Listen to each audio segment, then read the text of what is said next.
Godzilla, King of the Monsters was released in 2019, directed by Michael Dougherty, and has an ensemble cast which includes Kyle Chandler, Vera Farmiga, Charles Dance, and the girl from Stranger Things. It's the sequel to the 2014 Godzilla, directed by Gareth Edwards. Um, and in my view, it is a substantial improvement over that Gareth Edwards film. I think this film was perfectly enjoyable.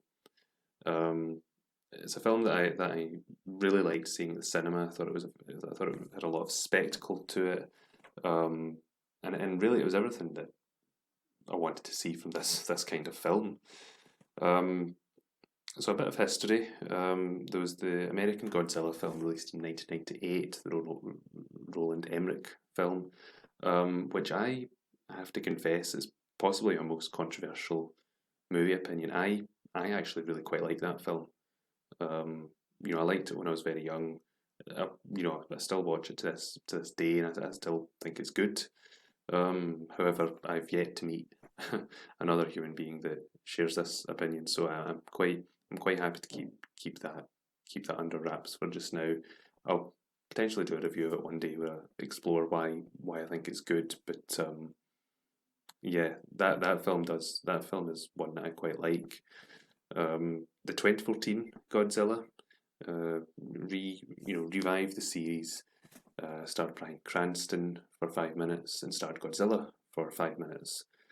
And I'm sorry, I really just did not like that 2014 Godzilla. It was just such a drab film, just in its content and in style and substance actually, because it was a very sort of grey film. There wasn't really a lot going on there in terms of cinematography, and I thought the characters, Aaron Taylor Johnson, he's the main character essentially, and he's just, I don't think he's a very good actor. Bryan Cranston should have been the lead, and then I guess I do agree with the most common criticism of that film, which is for a Godzilla film, Godzilla is remarkably not in the film very much. So that film was a bit of a dud for me. I didn't enjoy it, but King of the Monsters I think is very good. Um, it's a basic story. It's a fast paced film, if a little uneven. That's one thing I noticed about it. I'm not going to say this film is excellent. I'm saying it's good. It's just good. I'm not going to say it's anything more than that. But I just felt like this was a film that was critically panned. It didn't do particularly well at the box office, and I think that's unfair. For popcorn entertainment, I think it's fine. Um, which is a word that I seem to overuse in my reviews. I say that something's fine, and I guess that just means it's passable. And I think that applies to a lot in this film, because the things that really worked for me, the things that I really enjoyed, overall, I think was just the spectacle of it. I thought it was a great film to see in the cinema. All of the sort of fight scenes between giant monsters I thought were really, really creative, really engaging, really just entertaining. Um, the human characters, which have been criticised by a lot of other reviewers, were serviceable. You've got Kyle Chandler in the lead role, which is unfortunate because he's not really a memorable actor. I mean, I have to be honest. I wrote his name down for this review because I thought, I'm just not going to remember it. I mean, he's been an actor in a huge amount of films and TV shows that I've watched. I've seen him in a lot of things. A very familiar face.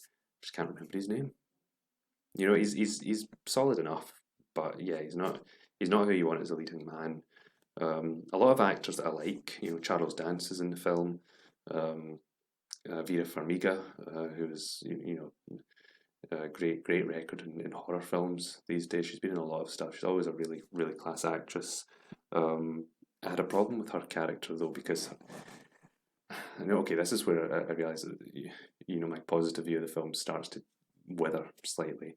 Her character is deeply inconsistent in the film. Her plot, her motivation does change midway through the film, and I guess this is where we maybe get into spoiler territory a little bit, because the plot to the film involves her character, Vera Farmiga's character, and Charles Dance's character collaborating. They're sort of eco-terrorists, I guess you could say. They want to release, the Godzilla monsters that are scattered all around the world. There's like 25 of them.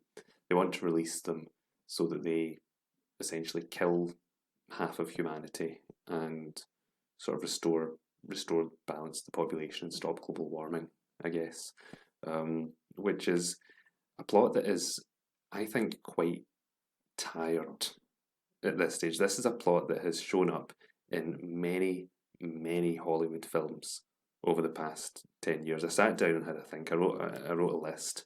So the obvious one is that it was Thanos's plot in Avengers Infinity War.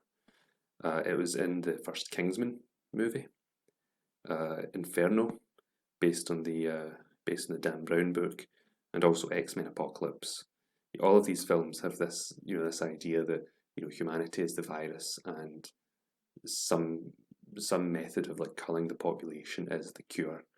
So when this came up in this film, I thought to myself, yeah, are they really doing this? This is quite tired. It reminded me of when, maybe a decade ago, when every Hollywood film featured the plot device of the villain getting caught intentionally.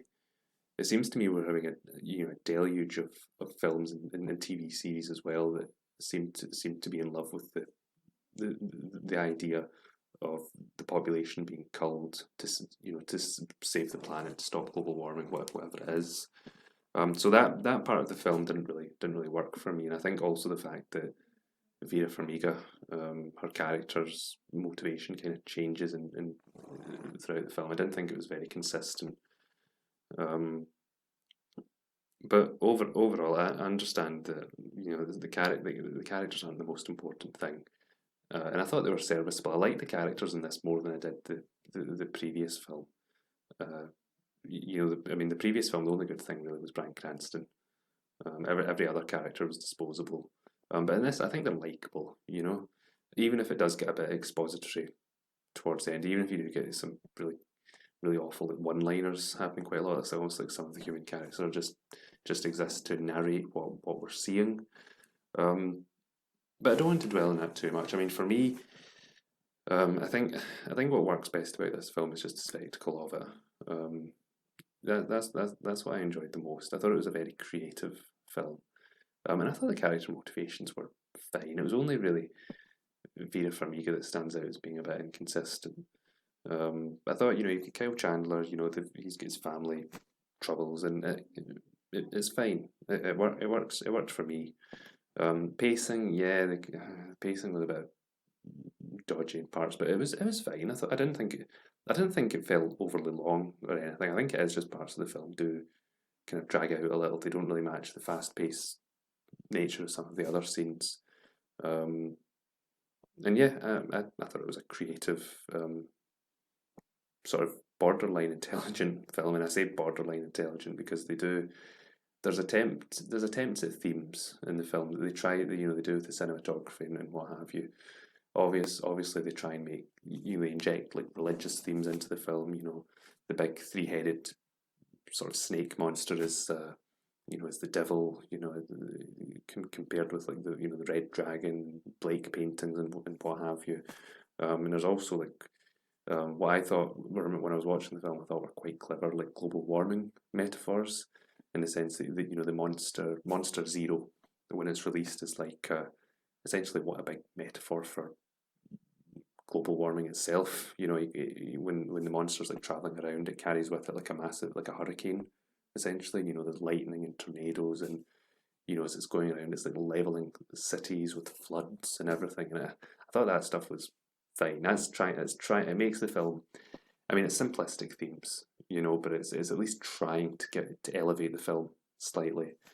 And I thought it was perfectly fine. And I should have said earlier on, Michael Dougherty, the director, he did Krampus, which is one of the best sort of horror Christmas films I've ever seen. It came out a few years ago. Really, same as this. It was really creative, and I think that's applauded. I mean, it's solid, and I think this is solid entertainment. To be honest, I don't mean to nitpick it, because it's not really why it was made. I think as a rating, I'm going to give it 62 out of 100, which is, for me, a rating in the 60s is good. Good, it's more than passable. I find it entertaining, and yeah, a solid improvement over its predecessor.